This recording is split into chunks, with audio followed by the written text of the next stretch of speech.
మానవ చరిత్రలో నిలిచిపోయే ఒక సంఘటన జరగబోతుందండి. ప్రపంచంలో అతి శక్తివంతమైన ఇరు దేశాలు భారత్, అమెరికా వీళ్ళు ఒక అతి ముఖ్యమైన నిర్ణయము తీసుకోబోతున్నారు. దేని గురించి అంటే టిబెట్ అంటే చైనా వాడు అరుణాచల్ ప్రదేశ్ అని చెప్పి మనతో మాట్లాడుతూ ఉంటాడు. లడాక్ భూభాగాలన్నీ కూడా మావే అని చెప్తూ ఉంటాడు. భూటాన్ని పదే పదే బెదిరిస్తూ ఉంటాడు. ఇదంతా ఏంటి? మన సరిహద్దుల్లో. అదే అటువైపు చూశారనుకోండి, ఒక తైవాన్, ఫిలిప్పైన్స్, వియత్నాం, ఇండోనేషియా లాంటి దేశాలను పదే పదే హెరాస్ చేయడం. సో ఇది చైనా వాడి వైఖరి. కాబట్టి ఇవాళ మనం ఏం మాట్లాడుతున్నాం? Why not Tibet? నువ్వు అరుణాచల్ ప్రదేశ్ అన్నప్పుడు మేము టిబెట్ గురించి మాట్లాడడము కాదండి. మీకు ఇది ఎంత పెద్ద వ్యవహారము అంటే, అమెరికన్ పొలిటికల్ సిస్టమ్ తెలిసిన వాళ్ళు అంటే యుఎస్ కాంగ్రెస్ అని అంటారు.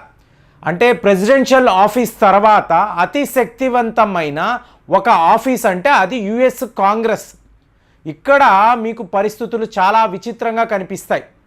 మీకు రూలింగ్ పార్టీ అలాగే అపోజిషన్ పార్టీ వీళ్లకు సంబంధించిన నాయకులు ఒక దగ్గర కూర్చొని ఒక ఆల్ ఇంపార్టెంట్ డిసిషన్ తీసుకుంటారు. వీళ్ళు ఒక్కసారి నిర్ణయం తీసుకున్న తరువాత ఎన్ని ప్రభుత్వాలు మారినా కూడా ఈ డిసిషన్ని వీళ్ళు స్టిక్ ఆన్ అయి ఉంటారు.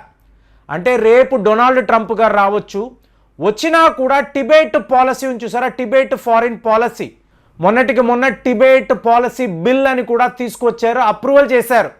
అప్రూవల్ చేస్తున్నప్పుడు మీకు డెమోక్రాట్స్ ఉంటారు, రిపబ్లికన్స్ ఉంటారండి. కలిసి మెలిసి ఇలాంటి నిర్ణయాలు వీళ్ళు తీసుకుంటారు. అలాంటప్పుడు రేపు 20వ తారీఖు మీకు అమెరికాలో ఉండే అతి ముఖ్యమైన అతి శక్తివంతమైన నాయకులు, ఇందులో మీకు నాన్సీ పెలోసి ఉన్నారు, అలాగే మైకెల్ మెకాల్ అంటే మొన్న తైవాన్ వెళ్ళి జీ జింగ్పింగ్ ఒక హిట్లర్ లాంటి వాడు అని చెప్పి డైరెక్ట్గా చెప్పేసి వచ్చిన అమెరికా నాయకుడు. ఇక మీకు నాన్సీ పెలోసి గురించి చెప్పాలంటే 2022లో నేను తైవాన్ వెళ్ళే తీరుతాను అన్నప్పుడు చైనా వాళ్ళు వాళ్ళ రాకెట్లు, మిజైళ్ళు వాళ్ళు ఒక్కసారి మేము మిలిటరీ డ్రిల్ నిర్వహిస్తున్నాము, మీరు నాన్సీ పెలోసి ఒక్కసారి తైవాన్లోకి వస్తే తైవాన్ మీద దాడులు చేస్తాము అని చెప్పి లిటరల్గా వీళ్ళు అమెరికా విమానాల మీద మిజైళ్ళు పేల్చినట్టుగా వార్తలు. 50 అమెరికా యుద్ధ విమానాలు మీకు ఈవిడికి ప్రొటెక్షన్ కింద, అంటే ఒక లిటరల్గా వార్ సిచ్యువేషన్ అక్కడ జరిగింది. అయినా కూడా ఈవిడ తైవాన్ వెళ్ళారు, మీకు అక్కడ వాళ్ళ అధ్యక్షురాల్ని కలిశారు, తిరిగి ఈవిడ అమెరికా వచ్చారు. వీళ్ళందరూ కలిసి ఈ డెలిగేషన్ రేపు భారత్ వస్తున్నారు. భారత్ రావడము నేరుగా వీళ్ళు ధర్మశాల వెళ్తారు. ధర్మశాలలో ఎవరుంటారండి? దలై లామా గారు ఉంటారు. Government in axle, Tibet government in axle అని చెప్పాలి. సో ఈయనే టిబెట్ అనబడే దేశం యొక్క అధినాయకుడు. అంటే మీరు ఒక ప్రెసిడెంట్ అనండి, ప్రైమ్ మినిస్టర్ అనండి, ఈయనే. కానీ చైనా వాడు ఈయన ఒక నేరగాడు, ఈయనని అరెస్ట్ చెయ్యాలి అని చెప్తున్నారు. సో ఈయన ఎప్పుడో భారత్ వచ్చేసాడు. ఇవాళ ఈ అమెరికా డెలిగేషన్ ఈయన్ని కలుస్తున్నప్పుడు భారత్ వైపు నుంచి మీకు అజిత్ దోవెల్ గారు పార్టిసిపేట్ చేయడము ఇందులో హైలైట్. అలాగే అజిత్ దోవెల్ గారితో పాటు ఎవరు?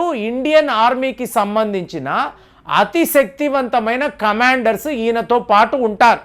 అంటే అమెరికా, భారత్ వీళ్ళు టిబెట్ యొక్క అధినాయకుడిని కలిసి మీ టిబెట్ ఒక స్వతంత్ర దేశము, మీరు ఎవరి ముందు తల వంచాల్సిన అవసరము లేదు, మీకు స్వతంత్రం ఇప్పించడం మా బాధ్యత, అమెరికాలో మేము ఇదే నిర్ణయం తీసుకున్నాము, భారత్ మా స్ట్రాటజిక్ పార్ట్నర్, సో భారత్తో కలిసి మేము ఈ పని చెయ్యబోతున్నాము అని చెప్పి వీళ్ళు ధర్మశాలలో చాలా పెద్ద ప్రకటన చెయ్యబోతున్నారు. మరి చైనా వాడికి ఎలా ఉంటుందో ఆలోచించండి. వాడు చాలా ఈజీగా టిబెట్ని ఆక్రమించుకున్నాను అని అనుకున్నాడు. నెహ్రూ గారు కూడా అవునండి, మీరు చాలా శక్తివంతమైన దేశము, మీరు ఈజీగా టిబెట్ని ఆక్యుపై చేయగలరు, టిబెట్ మీ భూభాగమే, మనం ఒప్పుకున్నామండి. టిబెట్ చైనాకు సంబంధించిన ఒక భూభాగమే అని మనం ఒప్పుకున్నాం. ఇవాళ చరిత్రను మనము తిరగరాస్తున్నాము. మోదీ గారు ఏం మాట్లాడుతున్నారు? కాదు, టిబెట్ ఒక స్వతంత్ర దేశం, తాయివాన్ ఎలాగ ఒక మీకు ఇండిపెండెంట్ కంట్రీయో, టిబెట్ కూడా అలాంటిదే, దానికి స్వతంత్రాన్ని మేము ఇప్పించబోతున్నాం అంటే వాడు పాకిస్తాన్తో కలిసి కాశ్మీర్ అని ఎక్కడ పడితే అక్కడ మాట్లాడుతున్నాడు. అరుణాచల్ ప్రదేశ్ ఏమో సౌత్ టిబెట్ అని మాట్లాడుతున్నాడు. మన భూభాగాన్ని వాడిది అని చెప్పి అక్కడ వాడు పేర్లు మారుస్తున్నాడు. దాంతో మనం ఏం చేసాం, సరేరా కాశ్మీర్ అన్నావు, అరుణాచల్ ప్రదేశ్ అన్నావు, లడాక్ అన్నావు, ఇవాళ నేను టిబెట్లో 30 ప్రాంతాల పేర్లు మారుస్తాను. ట్రెడిషనల్గా టిబెట్కి ఒకప్పుడు ఏ పేర్లు ఉండేవో అవే పేర్లు మేము పెడుతున్నాము, ఎండార్స్ చేస్తున్నాము. ఇక మీదట భారత్లో రాయబడే పుస్తకాల్లో అంతా కూడా టిబెట్కి ఈ పేర్లే ఉంటాయి, చైనా వాడు పెట్టిన పేరు కాదు. ఇంకొక విచిత్రం చెప్పమంటారా, హ్యాన్ చైనీస్ అని అంటారండి, వీళ్ళనే హ్యాన్స్ అని కూడా అంటారు. అంటే చైనాలో ద లార్జెస్ట్ ఎథనిక్ గ్రూప్ ఏమిటంటే ఈ హ్యాన్స్ చైనీస్ అని అంటారు. మీకు ఈ హ్యాన్ చైనీస్కిను టిబెట్లో నివసించే ప్రజలకును ఎటువంటి సంబంధం ఉండదు.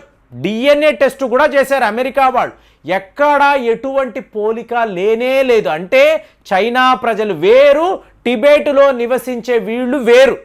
ఇంకో విచిత్రం ఏమిటి అంటే అదే టిబెట్లో నివసించే ప్రజలు ఒక్కసారి లడాక్ వచ్చినా, ఉత్తరాఖండ్ వచ్చినా కూడా బంధుమిత్రుల్లా ఉంటారు.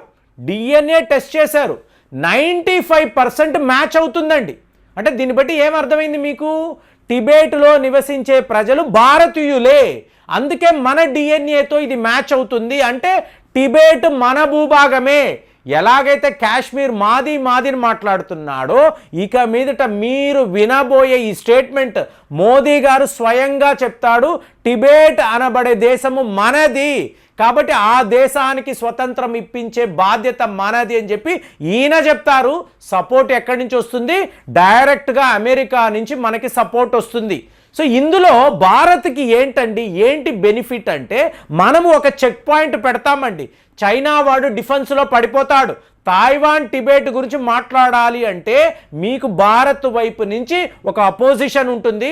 వాళ్ళు ఇమీడియట్గా అరుణాచల్ ప్రదేశ్ అంటారు, టిబెట్ను కూడా కలిపి ఇది మా భూభాగమే అనబడే ఒక కొత్త రకమైన పాలసీని వీళ్ళ పార్లమెంటు బిల్లులో కూడా చేర్చబోతున్నారు అన్నట్టుగా ఇవాళ ఒక భారీ లెవెల్లో, అంటే ఇది ఎంత పెద్ద ఒక డిసిషన్ అంటే అమెరికా భారత్ కలిసి చైనాను ఎదిరించడానికి టిబెట్ కార్డుని వాడడము అనేది చాలా పెద్ద జియోపొలిటికల్ డిసిషన్ అండి.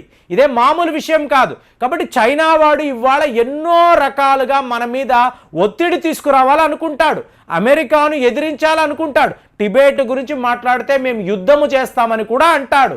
కానీ మనము ఏం ఆలోచిస్తున్నాము, నిన్ని ఆపాలి అంటే, నీ ఆగడాలకు చెక్మెట్ పెట్టాలి అంటే టిబెట్ అనబడే అస్త్రాన్ని మేము వాడతాము. దలై లామా గారు కూడా ఇదే మాట్లాడుతున్నారు. ఇవాళ చాలా గొప్ప విషయము, అమెరికా భారత్ కలిసి ఈ గవర్నమెంట్ ఇన్ ఎక్సెల్ అని మాట్లాడుతున్నాము. మా దేశ ప్రజల యొక్క అంటే ఓన్ డిసిషన్ అండి, మేము తీసుకున్న నిర్ణయాన్ని చైనా వాడు ఆపాడు. అలాంటి దాన్ని ఇవాళ అమెరికా భారత్ కలిసి చైనాను ఆపబోతున్నారు అన్నది గొప్ప విషయమని ఆయన కూడా స్వయంగా చెప్తున్నారు. సో రేపు ఈ మీటింగ్ యొక్క అవుట్కమ్ అనేది మీకు మానవ చరిత్రలో మీకు చాలా గొప్ప ఒక సంఘటనగా అందరూ చెప్పుకుంటారు. ఇంతకు మించి రేపు అమెరికాలో ఏ మార్పు జరిగినా, కొత్త ప్రభుత్వమే వచ్చినా కూడా ఈ టిబెట్ పాలసీ బిల్ ఉంది చూసారా, దీన్ని ఎవరు మార్చలేరండి. కాబట్టి ఇది ఎంత ఇంపార్టెంట్ అంటే మనకు చాలా పెద్ద అడ్వాంటేజ్. అలాగే అమెరికా వాడి యొక్క ఫోకస్ మెల్లమెల్లగా చైనా వైపు వచ్చింది, ఆల్రెడీ ఇది ఉంది.